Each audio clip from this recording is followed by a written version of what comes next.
Hi guys, on today's video we're going to show you our bike rack setup that we got put on the car. Some of you guys were onto it pretty quick on Instagram and stuff as soon as you could see a bike tire on the back of the car. Originally we wanted to leave with our mountain bikes from home, but we couldn't sort of work out the best way and couldn't justify having them on the car.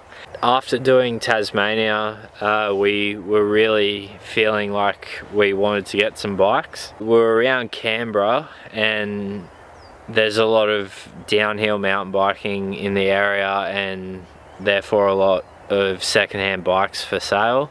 So we bought a few secondhand bikes and did a lot of research into how we could have them on the car. Since getting the bikes, we have really enjoyed having them, and the main reason we like them with our setup is because once we set up, whether it be in a caravan park or campsite, we're set. This is a way that if we're camped a few kilometers from town or whatever, we can take the bikes off right into town, have a day in town, you know, have lunch, whatever, and then ride back. So we did a lot of research into ways we could have it on our setup. Our biggest issue with the swingaways on the back is clearance and still being able to access the rear of the car. Originally we were thinking about maybe putting bike racks on top of the rooftop tent. The problem with that is obviously clearance. You're going to start getting really high, and also the car already being quite high, it'd be a bit of a pain to get them on and off. After a fair bit of research and looking around at different products, we found the Yakima backswing, which is a product, basically it does a 90-degree pivot from the back of the car, and then you can actually tilt the bikes away. So we ended up going for the Yakima backswing with a Yakima LiteRider 3. So it's a bike rack made for 3 bikes, but we are obviously only using it for 2 at the moment. It does work really well for anyone with this similar sort of setup. I believe it was originally made for stuff like vans and utes with tailgates and stuff like that. So it swings 90 degrees so you can still use it. So on something like a style side dual cab ute or stuff like that, it would work really well. With our swing outs, with a big tire and also our like garbage bag and that, it's a bit of a push to get it to work exactly right, but it still does work.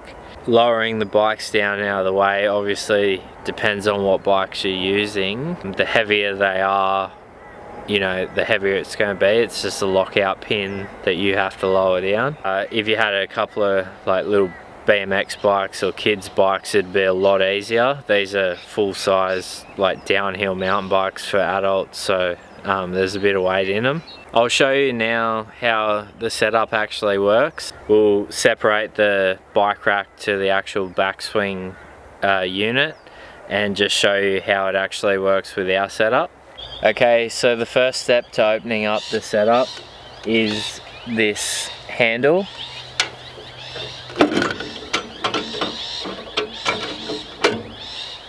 That unlocks the actual swing motion, and then there's just a lockout pin here, so you just pull that and it lets the whole bike rack swing out. So you can probably see here, this unit is the actual backswing itself, and in past the red dial there is the Yakima LiteRider 3 rack slotted in. It's just a normal, I believe it's a 2-inch hitch receiver, so any other rack that fits into that will work. So you just undo that locking handle, pull the pin and release it. The rack mount just swings out to 90 degrees and locks in place. This red pin here just lifts up and lets you lever the bike rack itself down.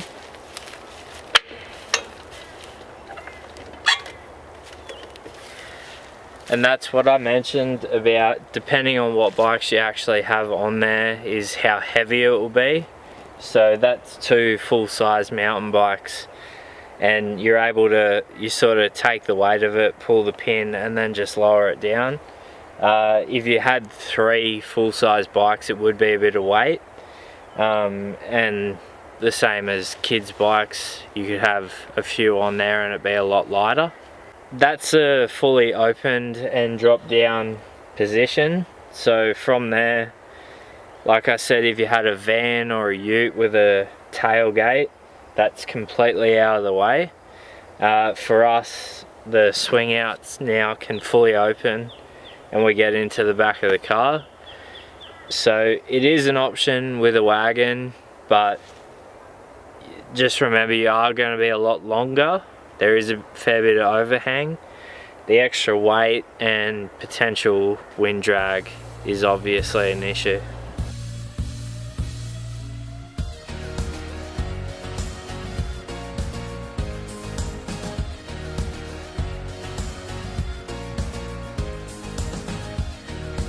So that's it, all opened up. It is a really well made system that has been on some really corrugated roads with us through the Northern Territory and outback Queensland, and it's held up really well. We've noticed since getting the bikes on, there does seem to be a fair few other people with similar setups trying to fit bikes onto their configuration. Like we've said, this is a good way to do it. The beauty of it being 2 separate units with the back swing and then the LiteRider, if you've already got a hitch receiver bike rack, it more than likely will work with the back swing, so you could just get that and use your existing rack. Obviously you'll just need to measure it up and make sure it all works. That is a really good option for different setups where clearance is an issue. There are a lot of positives and as well negatives to carrying bikes with you. Like we said, we really wanted something not only to go into town and leave the setup as it is, but also traveling around. There are a lot of you know, tracks and stuff you can go for a nice ride. Since putting the bikes on, we have noticed a few negatives, and we're actually deciding to, with our trip, we're looping back past home to stop in and see family, and we're going to leave the bikes at home with the rack, so we will use it at a later date. Just it's not gonna keep coming on the trip. So a few negatives is we did notice fuel economy. I believe it's because of the drag. With full-size mountain bikes, you've got a tyre poking out each side of the car, so with that wind drag and the extra weight hanging off the back of the car as well, it has added to the fuel consumption. I've noticed around about 2 litres per 100 extra, in some cases a little bit more. On highway driving, it's getting a fair bit of that, so we've noticed a bit more fuel. The biggest negative on our setup is just to get into the back of the car. Say we go grocery shopping and want to get into the fridge or something like that, it's an extra step. So it's swinging the bikes out, dropping them down, open the swingaways, opening the rear doors just to get into the back. It is a little bit of a pain. When we're set up at camp, it's not a problem. We just swing it out, drop it down, and it's out of the way. The 2 products that we got from Yakima, the backswing and the LiteRider rack itself, do really fill a need. For anything like this, where clearance at the back is an issue, so anything with swing outs, vans, utes with drop down tailgates, anything like that, it's a really good setup. And we are going to keep the rack and the bikes for future use. So weekend trips away, we'll definitely throw them on and be able to go for a ride and stuff like that.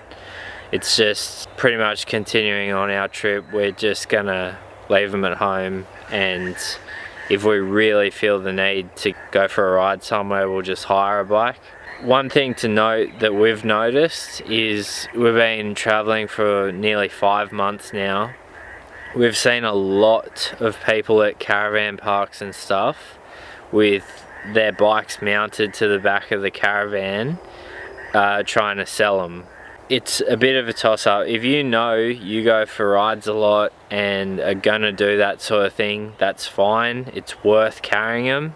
On our setup, for the amount we use them, to the inconveniences that it does bring, it's not really worth it. We don't regret buying the rack at all, because we wanted to find a way that it could work with our full setup, because even after we finish traveling the country, we'll still use this for weekend trips, even going to places specifically for their mountain bike tracks and stuff like that. This is a really good way to carry them. Okay guys, so thanks for watching this video.